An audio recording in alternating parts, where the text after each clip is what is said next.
Berikutnya adalah biaya promosi yang dapat dikurangkan dari penghasilan bruto. Biaya promosi secara fiskal dapat dikurangkan dan juga bisa terjadi biaya promosi tidak dapat dikurangkan dari penghasilan bruto.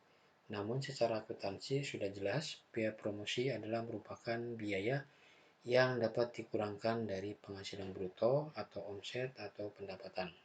Secara fiskal, biaya promosi dapat dikurangkan dengan beberapa syarat. Yang pertama, yang dimaksud dengan biaya promosi menurut fiskal sehingga dapat dikurangi dari penghasilan bruto adalah biaya-biaya sebagai berikut. Yang pertama, biaya periklanan di media elektronik, media cetak, dan atau media lainnya. Jadi ini biaya iklan di koran, di televisi, dan media lain. Yang kedua adalah biaya pameran produk. Biaya yang dikeluarkan kalau kita memamerkan suatu produk. Yang ketiga, biaya pengenalan produk baru. Dan kemudian yang terakhir, yang termasuk ke dalam biaya promosi yang dapat dikurangkan dari penghasilan bruto adalah biaya sponsorship yang berkaitan dengan promosi produk. Jadi kita terlibat dalam suatu kegiatan, kita diminta untuk menjadi sponsor dan kita boleh mengiklankan produk kita, maka itu adalah termasuk kelompok yang bagian D ini. Tidak termasuk biaya promosi sebagaimana dimaksud oleh Undang-Undang Pajak. Yang pertama adalah pemberian imbalan berupa uang dan atau fasilitas kepada pihak lain yang tidak berkaitan langsung dengan penyelenggaraan kegiatan promosi. Jadi kita memberikan uang ataupun apapun kepada pihak lain yang tidak ada kaitannya dengan kegiatan promosi kita.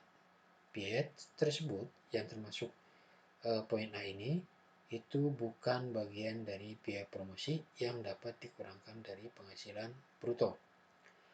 Kemudian yang kedua, yang tidak termasuk biaya promosi yang dapat dikurangkan adalah biaya promosi untuk mendapatkan, menagih, dan memelihara penghasilan yang merupakan objek pajak dan yang telah dikenakan pajak bersifat final. Jadi kalau kita punya usaha, kemudian pengenaan pajaknya bersifat final, kita keluar biaya promosi, maka biaya promosi tadi itu tidak boleh dibebankan sebagai biaya yang akan mengurangi penghasilan bruto. Kewajiban wajib pajak sehubungan dengan biaya promosi supaya dapat dikurangkan dari penghasilan bruto, maka yang pertama wajib pajak membuat daftar nominatif atas pengeluaran biaya promosi yang 4 macam tadi. Daftar nominatif paling sedikit memuat data penerima yaitu penerima biaya promosi tadi berupa nama, NPWP, tanggal, bentuk, jenis biaya, dan lain-lain.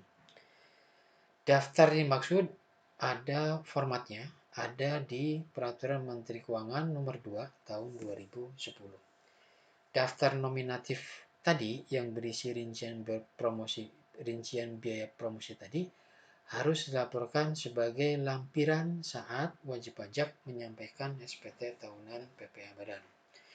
Dan ini syarat yang paling penting yang terakhir, dalam hal ketentuan sebagaimana dimaksud tidak dipenuhi, artinya WP tidak membuat daftar nominatif dan daftar nominatifnya misalnya tidak lengkap, maka biaya promosi tidak dapat dikurangkan dari penghasilan bruto. Artinya kita keluar biaya promosi secara akuntansi dianggap sebagai biaya, tetapi secara pajak tidak boleh dianggap sebagai biaya. Jelas ini merupakan kerugian buat perusahaan. Karena apabila pengeluaran oleh fiskal tidak dianggap sebagai biaya, maka laba fiskal akan menjadi jauh lebih tinggi. Sehingga akibatnya adalah PPh terutang akan menjadi lebih tinggi. Pada umumnya biaya promosi ini nilainya sangat besar, sehingga hati-hati terhadap treatment ini. Artinya setiap keluar biaya promosi harus didukung oleh daftar nominatif supaya biaya ini dapat dibebankan dan dapat dibebankan dalam menghitung penghasilan kena pajak atau laba fiskal.